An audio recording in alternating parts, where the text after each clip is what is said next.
Assalamualaikum warahmatullahi wabarakatuh. Saya Muhammad Renfil dari Prodi Manajemen akan menjelaskan tentang emotional intelligence.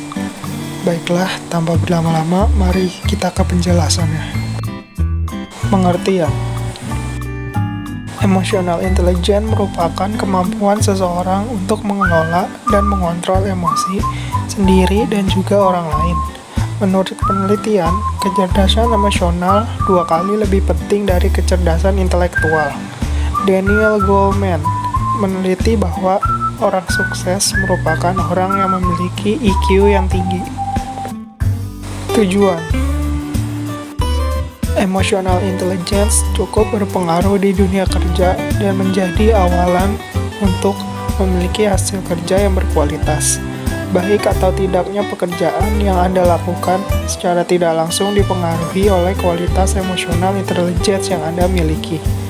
Dan dengan mempelajari emotional intelligence, kita mampu memilih tindakan apa yang harus dilakukan terhadap orang lain karena sudah memahami emosi sendiri dan juga orang lain. Manfaat. 1. Komunikasi yang efektif. Dengan komunikasi yang efektif, Anda dapat mencapai kerja tim yang jauh lebih baik. Kecerdasan emosional yang tinggi dapat membuat seseorang mampu mendengarkan dan memberi respon secara baik dengan rekan kerja. 2. Mengatasi tekanan pekerjaan dengan baik. Besarnya tekanan di dunia pekerjaan membuat orang kehilangan emosinya dan dapat merugikan banyak orang. Dengan memiliki kecerdasan emosional yang tinggi, memiliki self-awareness yang tinggi, akan lebih mudah mengatur tingkat stres yang dialami. 3. Mampu menerima masukan. Kritik tentunya sangat penting agar seseorang menjadi lebih berkembang. Seseorang yang cerdas IQ-nya dapat menerima kritik dengan baik tanpa melakukan pembelaan diri. Prinsip-prinsip kesadaran diri, yaitu kemampuan untuk mengenal dan memilah-milah perasaan, memahami hal yang sedang kita rasakan dan mengapa hal itu kita rasakan, dan mengetahui penyebab munculnya perasaan tersebut. Sikap asertif atau ketegasan, keberanian menyatakan pendapat, yang meliputi 3 komponen dasar. Pertama, kemampuan mengungkapkan perasaan. Kedua, kemampuan mengungkapkan keyakinan dan pemikiran secara terbuka. Ketiga, kemampuan untuk mempertahankan hak-hak pribadi. Kemandirian, yaitu kemampuan untuk mengarahkan dan mengendalikan diri sendiri dalam berpikir dan bertindak, serta tidak merasa bergantung pada orang lain secara emosional. Penghargaan diri, yaitu kemampuan untuk menghormati dan menerima diri sendiri sebagai pribadi yang pada dasarnya baik. Aktualisasi diri, yaitu kemampuan untuk menjawantahkan kemampuan kita yang potensial. Aktualisasi diri adalah suatu proses perjuangan berkesinambungan yang dinamis, dengan tujuan mengembangkan kemampuan dan bakat kita secara maksimal, dan berusaha dengan gigih dan sebaik mungkin untuk memperbaiki diri kita secara menyeluruh. Empati, yaitu kemampuan untuk menyadari, memahami, dan menghargai perasaan dan pikiran orang lain. Tanggung jawab sosial, yaitu kemampuan untuk menunjukkan bahwa kita adalah anggota kelompok masyarakat yang dapat bekerja sama, berperan, dan konstruktif. Hubungan antar pribadi, yaitu kemampuan membina dan memelihara hubungan yang saling memuaskan yang ditandai dengan keakraban dan saling memberi serta menerima kasih sayang. Pemecahan masalah, yaitu kemampuan untuk mengenali dan merumuskan masalah serta menemukan dan menerapkan pemecahan yang ampuh.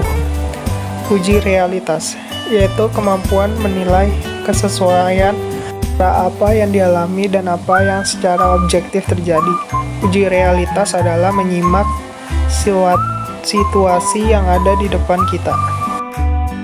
Sikap fleksibel, yaitu kemampuan menyesuaikan emosi, pikiran, dan perilaku dengan perubahan situasi dan kondisi.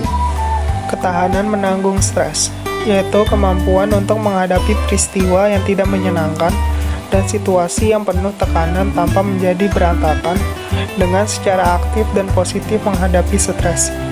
Pengendalian impuls, yaitu kemampuan menolak atau menunda impuls, dorongan, atau godaan untuk bertindak. Kebahagiaan, yaitu kemampuan untuk merasa puas dengan kehidupan kita, bergembira sendirian dan dengan orang lain, serta bersenang-senang. Optimisme, yaitu kemampuan melihat sisi terang kehidupan dan memelihara sikap positif, sekalipun ketika berada dalam kesulitan. Hambatan. 1. Malu. Kadang-kadang anak merasa malu ketika bertemu dengan orang yang baru atau menghadapi situasi yang baru.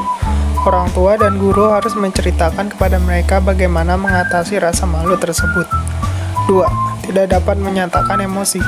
Dalam banyak budaya, orang berpikir bahwa anak laki-laki harus mampu menyimpan perasaannya, sehingga anak laki-laki tidak boleh menangis walaupun mereka sedih atau menangis. Sebenarnya, anak laki-laki juga mempunyai perasaan. Karena itu, mereka harus dimotivasi untuk mengekspresikan perasaannya. Ketiga, terlalu emosional. Terlalu emosional akan mempunyai kesulitan untuk mengekspresikan emosinya. Keempat, frustrasi. Kadang-kadang anak-anak merasa gelisah ketika mereka tidak dapat mengerjakan apa yang mereka inginkan. Kelima, tidak ada motivasi diri. Kemampuan memiliki motivasi diri bergantung pada harga diri anak. Anak-anak yang rasa percaya dirinya tinggi cenderung lebih positif menghadapi persoalan. Sementara anak yang rendah diri dan lebih mudah putus asa dan sulit memotivasi diri sendiri. Keenam, sukar untuk berempati. Nyatanya, sulit untuk berempati pada anak-anak di taman kanak-kanak, mengenali emosi dan mengelola serta mengekspresikan emosi mereka adalah hal yang sukar, apalagi untuk berempati. Implementasi. Di ruang kelas, kita dapat mengimplementasikan kecerdasan emosional dengan cara aktif bergaul dengan teman sekelas, karena dengan begitu kita dapat melihat karakter-karakter setiap teman kita.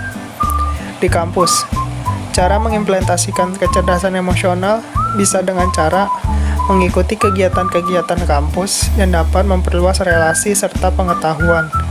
Di kantor, kita dapat menerapkan kecerdasan emosional dengan memotivasi diri agar lebih bersemangat dalam melakukan pekerjaan, serta bisa juga dengan menginspirasi rekan lain agar lebih bekerja keras dan mencapai tujuan. Masyarakat, mengimplementasikan kecerdasan emosional bisa dengan mengikuti kegiatan gotong royong bersama masyarakat sekitar, serta meningkatkan rasa empati pada sekitar agar hubungan dengan sekitar menjadi baik. Implementasi era digital. Dalam era digital ini, kecerdasan emosional masih dibutuhkan, walaupun sekarang sudah banyak digantikan oleh mesin-mesin seperti artificial intelligence atau kecerdasan buatan. Namun, unsur kemanusiaan masih sangat dicari karena unsur kemanusiaan tidak bisa diganti dengan kemajuan mesin.